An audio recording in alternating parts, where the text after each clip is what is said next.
Albert Anastasia was born Umberto Anastasio in Calabria, Italy, a place of poverty, rocky hills, and endless struggle. His father was a railway worker with little money. Life was so hard that young Umberto grew up believing the world only respected strength, never weakness. Tragedy hit young Umberto early. His mother died when he was still a boy.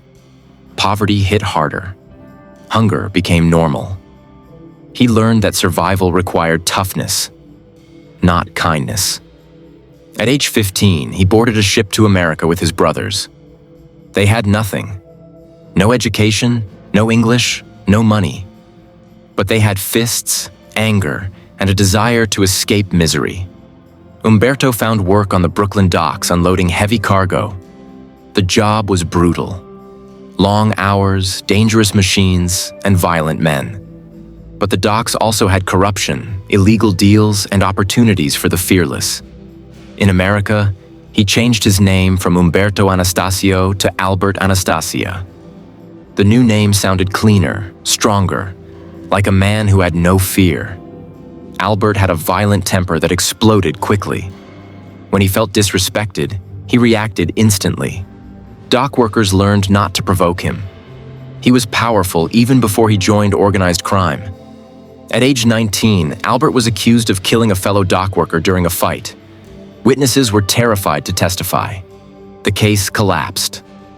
Albert walked free, and criminals noticed his fearlessness.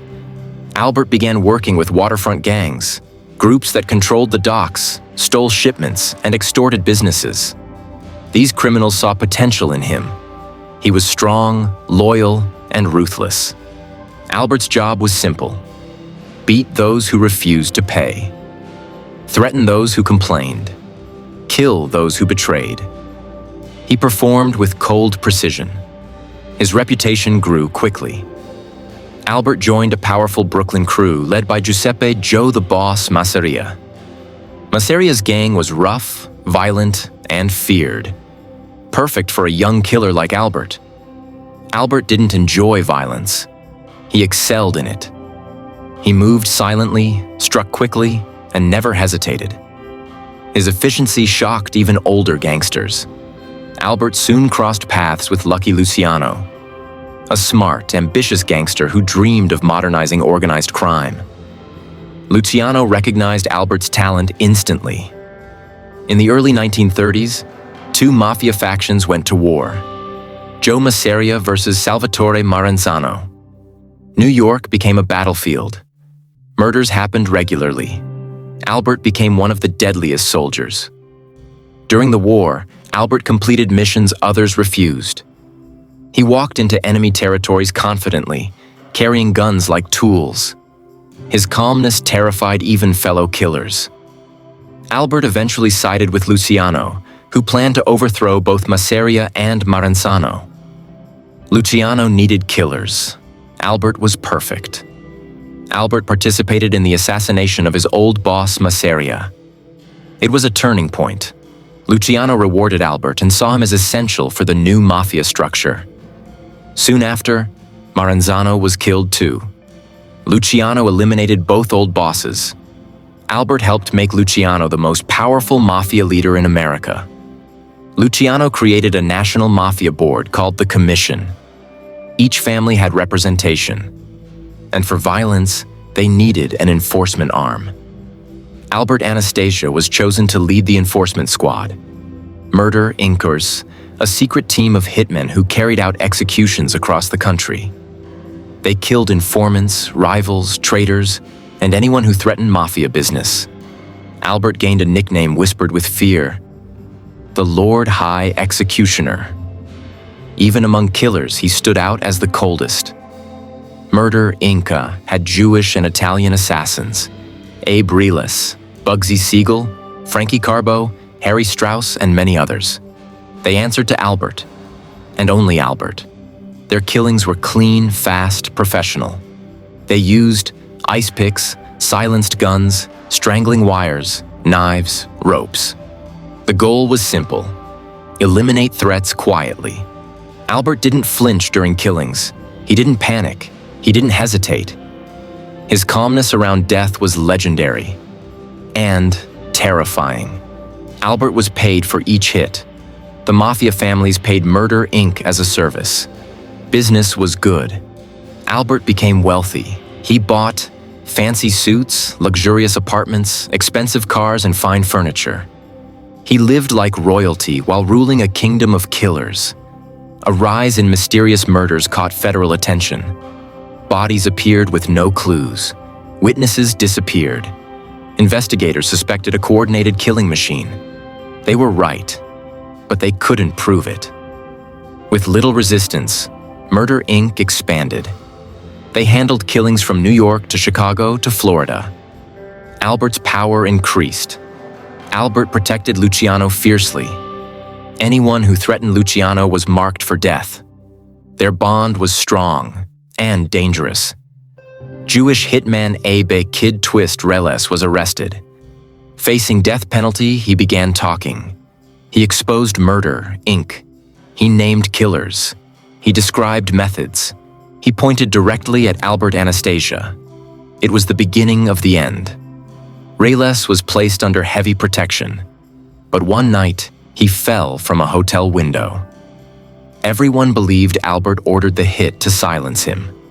After Reles' betrayal, dozens of hitmen were arrested. Some were executed, others imprisoned. Albert avoided prison, barely. With Murder, Inc. gone, Albert became underboss of the Luciano family, later called the Genovese family. He was too valuable to ignore. Albert controlled the docks, the same place he once worked as a teenager. He now extorted unions, controlled shipping, and manipulated trade. Millions flowed into his hands. Dock workers whispered stories. People vanished. Union leaders were beaten. Cargo was stolen. Ships paid for protection. Everyone feared the waterfront boss, Albert Anastasia. Albert invested in illegal gambling, a high-profit business. He ran policy rackets, bookmaking operations, casino interests, and money piled higher. When leadership shifted, Albert finally became the official boss of his own family, the Anastasia family. Albert ruled with fear. If he suspected betrayal, the man vanished. If he disliked a decision, someone paid with blood.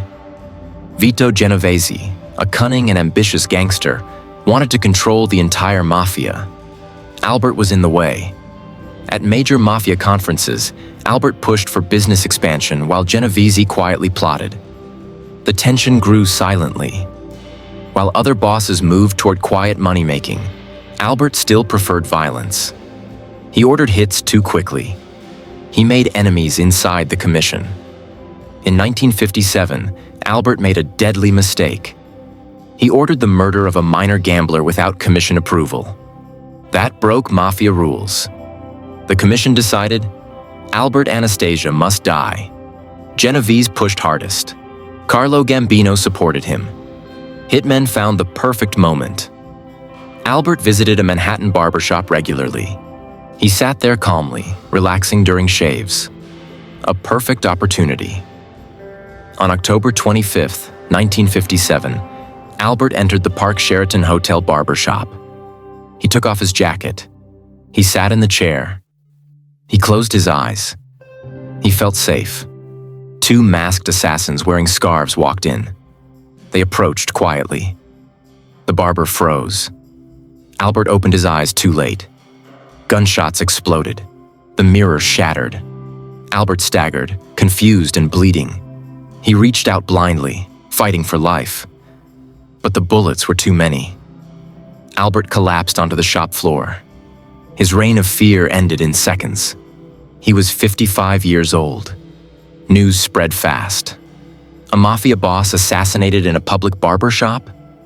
It sent waves through the underworld.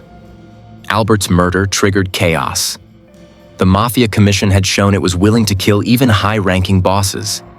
Fear spread across families. With Albert dead, Carlo Gambino became boss. His quiet, strategic leadership replaced Albert's violent style. The family was renamed the Gambino crime family. one of the most powerful in America. Albert's relatives tried to stay out of danger. Some fled, some hid.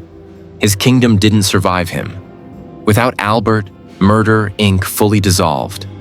The era of organized hired killers ended. Even after death, his name inspired fear. Old dock workers still whispered about him. Former gangsters avoided speaking about him aloud. Albert trusted very few people. Not his friends, not his allies, not even his soldiers. Paranoia shaped his entire life. Albert rarely showed human emotion. No tears, no laughter, no mercy. He lived in a world where softness was weakness. Hollywood, books, documentaries, all referenced him. The Lord High Executioner became a dark symbol of mafia brutality.